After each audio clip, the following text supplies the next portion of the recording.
చూస్తున్నాం కాంగ్రెస్ అభ్యర్థి వివేక్ వెంకటస్వామి ఇల్లు ఆఫీసుల్లో సోదాలపై ఈడీ ప్రకటన చేసింది. దాదాపు 8 కోట్ల లావాదేవీలపై ఫిర్యాదు వచ్చినట్లుగా ఈడీ చెప్తోంది. పోలీసుల ఫిర్యాదు మేరకే సోదాలు నిర్వహించామంటోంది ఈడీ. అయితే విశాఖ ఇండస్ట్రీస్ ఎంఎస్ సెక్యూరిటీస్ మధ్య 100 కోట్ల లావాదేవీలు జరిగినట్లుగా ఈడీ గుర్తించింది.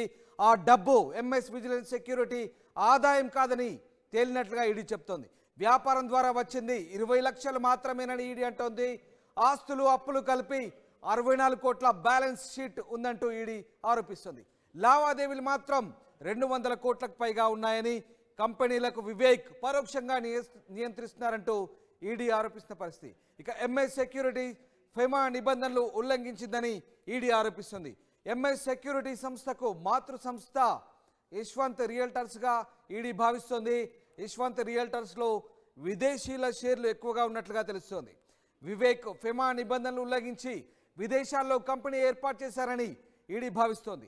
MS vigilance securities services bogus సంస్థగా ఈడీ అనుకుంటుంది. ఇక కంపెనీలే లేకుండా వాటిపై కోట్ల ఆస్తులు ఉన్నట్లు చూపారంటూ ఈడీ ఆరోపిస్తుంది. మొత్తం మీద సోదాల్లో ఎలక్ట్రానిక్ పరికరాలు డాక్యుమెంట్లు స్వాధీనం చేసుకున్నామని ఈడీ ప్రకటించింది. ఓవరాల్గా వివేక్ ప్రస్తుతం చెన్నూరు కాంగ్రెస్ అభ్యర్థిగా పోటీ చేస్తున్నారు. ఈ నేపథ్యంలో ఆయన సంస్థలపై గత కొద్ది రోజులుగా ఐటీ ఈడీ సోదాలు కొనసాగుతున్నాయి. ఈ నేపథ్యంలో ఈడీ తాజాగా ఈ ప్రకటన చేసింది. ఈ నేపథ్యంలో ఈడీ చేసిన ప్రకటన ప్రస్తుతం చర్చనీయాంశంగా మారిన పరిస్థితి. మరి వివేక్ వెంకటస్వామి దీనికి సంబంధించి ఎలా స్పందిస్తారనేది ఆసక్తికరంగా మారిన పరిస్థితి. రైట్, మా ప్రతినిధి మధు లైవ్లో జాయిన్ అవుతున్నారు. ఎస్ మధు, ముఖ్యంగా వివేక్ ఇల్లు ఆఫీసుల్లో సోదాలపై ఈడీ ప్రకటన చేసింది. చాలా క్లియర్గా 8 కోట్ల లావాదేవీలకు సంబంధించిన ఫిర్యాదు వచ్చింది.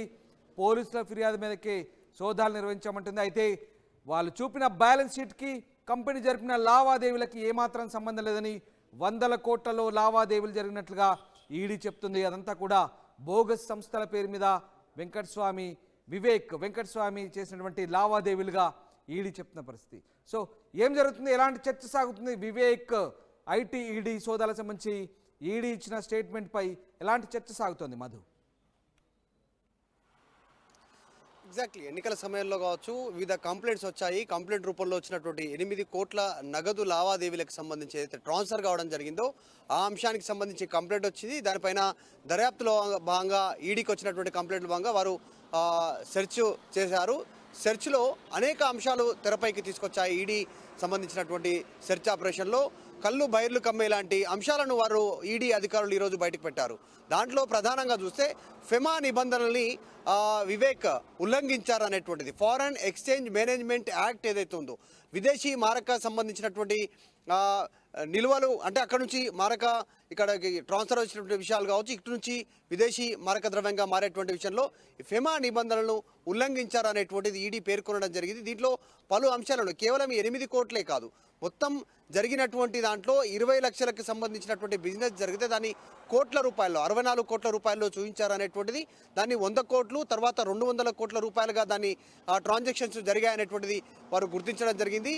అతిపెద్ద నేరంగా దీన్ని చూస్తుంది ఫెమా నిబంధనలు కనుక మనం గమనిస్తే. గతంలో ఇలాంటి అంశాలను పెద్ద సంస్థలపైన కూడా ఈడీ కొరడా జులిపించినటువంటి సందర్భాలు మనం చూసాం. ఫెమా నిబంధనలను ఎవరైతే ఉల్లంఘించారో ఫారెన్ ఎక్స్చేంజ్ మేనేజ్మెంట్ యాక్ట్ కింద బైజూస్ కావచ్చు, ఇలా పెద్ద సంస్థలు అమెజాన్ కావచ్చు, తర్వాత గూగుల్ లాంటి సంస్థలు, రీసెంట్గా బీబీసీ సంస్థలపైన కూడా ఈ ఫెమా నిబంధనలు ట్యాక్స్ రూపంలో వీటన్నిటిపైన చర్యలు తీసుకుంది ఈడీ. సో తెలంగాణలో కూడా చెన్నూరు కాంగ్రెస్ అభ్యర్థిగా పోటీ చేస్తున్నటువంటి వివేక్ వెంకటస్వామి పైన తీవ్రమైనటువంటి ఆరోపణలు ఈడీ చూపెట్టడం జరిగింది.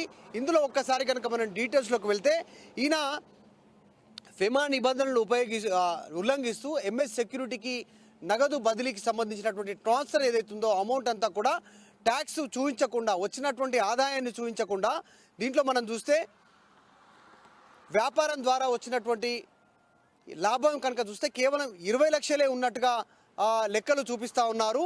అసలు ఆస్తులు అప్పులు కలిపి 64 కోట్ల బ్యాలెన్స్ షీట్ ఉందంటూ కూడా ఈడీ దీనికి సంబంధించినటువంటి అభియోగాలు మోపుతా ఉన్నటువంటి పరిస్థితి ఉంది. ఇవన్నీ కూడా ప్రూఫ్ కావడము ప్రస్తుతం చిక్కుల్లో పడ్డట్టు అయిపోయింది. వివేక్ వెంకటస్వామి ఎన్నికల అతి సమీపం ఉన్నటువంటి నేపథ్యంలో ఎంఎస్ సెక్యూరిటీ సంస్థ ఫెమా నిబంధనలను ఉల్లంఘించిందనేటువంటి ఈడీ చాలా స్పష్టంగా లేఖ విడుదల చేసింది. ఆ లేఖలో పలు అంశాలను పేర్కొనడం జరిగింది. ఇక వివేక్ కూడా ఫెమా నిబంధనలను ఉల్లంఘించి విదేశాల్లో కంపెనీలు, షెల్ కంపెనీలు ఏర్పాటు చేశారు. ఆ షెల్ కంపెనీల ద్వారా కోట్ల ఆస్తులు ఉన్నట్టు కూడా చూపారు. ఆ కంపెనీకి ఉన్నట్టుగా చెప్తా ఉన్నారు. ఇవన్నీ కూడా ఎంఎస్ విజిలెన్స్ సెక్యూరిటీ సర్వీసెస్ అనేటువంటిది ఒక బోగస్ సంస్థగా, అంటే షెల్ కంపెనీలుగా ఈడీ అభివర్ణిస్తూ ఉన్నటువంటి పరిస్థితి ఉంది. సోదాల్లో ఎలక్ట్రానిక్ పరికరాలు కావచ్చు, డాక్యుమెంట్లు కావచ్చు, పలు ఆధారాలను వాళ్ళు ఇప్పటికే కనుక్కున్నట్టుగా తెలుస్తూ ఉంది. ఇంకా ఎంక్వైరీ కొనసాగుతూ ఉంది.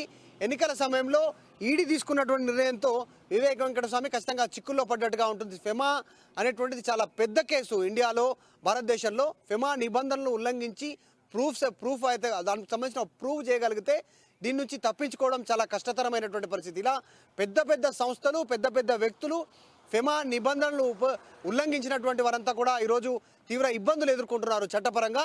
సో వివేక్ పైన ఈడీ మోపినటువంటి అభియోగం మరొకవేళ రుజువైతే అలాగే లావాదేవీలకు సంబంధించి ఏమాత్రం పోలిక లేదు. ఇదంతా కూడా కంపెనీలను వివేక్ పరోక్షంగా నియంత్రిస్తున్నారంటూ ఈడీ ఆరోపిస్తున్న పరిస్థితి. అట్లాగే ఆ ఎంఎస్ సెక్యూరిటీ ఏదైతే ఉందో ఇదంతా కూడా ఫెమా నిబంధనలు ఉల్లంఘించిందని చెప్తున్న పరిస్థితి. సో ఈ రకంగా ఈడీ చేస్తున్న ప్రకటన బట్టి రేపు అంటే ఫ్యూచర్లో ఎలాంటి చర్యలు ఉండబోతున్నాయి అనుకోవచ్చు. వివేక్ సంస్థలకు సంబంధించి కానీ ముఖ్యంగా వివేక్ పరోక్షంగా నియంత్రిస్తున్నారంటూ నేరుగా ఆయనపైన విమర్శలు గుప్పిస్తున్న పరిస్థితి. సో ఎలాంటి చర్యలు ఉండబోతున్నాయి, ఎట్లాంటి ప్రభావం చూపే అవకాశం ఉందనుకోవచ్చు.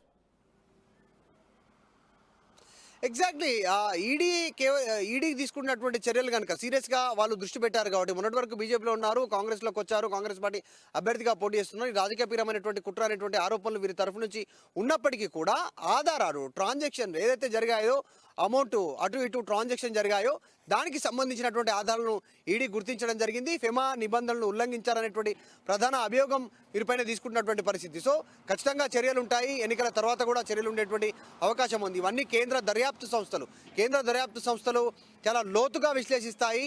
ఎందుకంటే ఆధారాలతో సహా బ్యాంక్ ట్రాన్సాక్షన్స్ ఎవరికి వెళ్ళాయి, ఎక్కడి నుంచి అమౌంట్ ట్రాన్స్ఫర్ అయింది, అటు నుంచి అమౌంట్ ఎటు కింది స్థాయికి డిస్ట్రిబ్యూట్ అవుతుంది, ఎంఎస్ సెక్యూరిటీ సంస్థ ద్వారా ఎవరెవరికి అకౌంట్ల ద్వారా చేరుతుంది, ఆన్లైన్ ద్వారా చేరుతుందా, ఒకవేళ డబ్బు విత్డ్రా అయితే ఏ బ్యాంకులో, ఏ లొకేషన్లో, ఏ బ్రాంచ్లో నుంచి డబ్బు విత్డ్రా అయింది అనేటువంటి అంశాలన్నింటినీ కూడా లెక్కలోకి పరిగణలోకి తీసుకుంటారు. ఇవన్నీ కూడా డిజిటల్ ఎవిడెన్స్ కింద కావచ్చు, తర్వాత ఈ డాక్యుమెంట్ ఎవిడెన్స్ కింద కావచ్చు, ఆన్లైన్ ట్రాన్సాక్షన్గా జరిగేటువంటి దాటిని ఎవిడెన్స్గా ఈడీ భావిస్తుంది.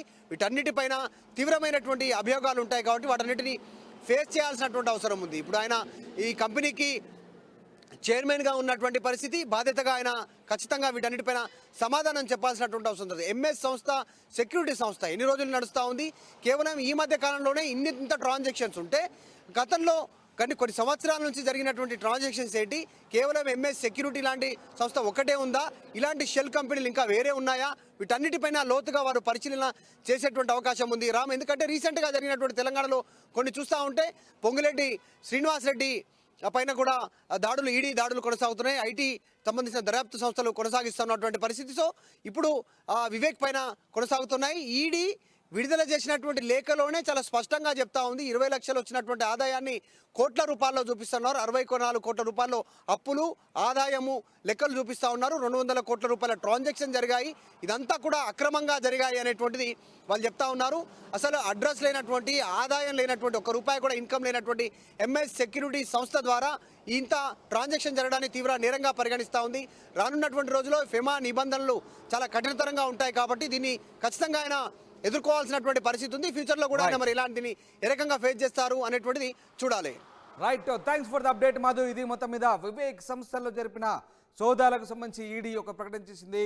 వివేక్ ఫెమా నిబంధనలు ఉల్లంఘించి విదేశాల్లో కంపెనీలు ఏర్పాటు చేశారని, MS vigilance securities services bogus సంస్థగా కూడా ఉన్నట్టుగా తెలుస్తుందంటూ ఈడీ అంటుంది. కంపెనీలే లేకుండా వాటిపై కోట్ల ఆస్తులు ఉన్నట్లు వివేక్ చూపినట్లుగా ఈడీ ఆరోపిస్తుంది. మొత్తం మీద సోదాల్లో ఎలక్ట్రానిక్ పరికరాలు, డాక్యుమెంట్లు, కీలక పత్రాలను ఈడీ స్వాధీనం చేసుకున్నట్టు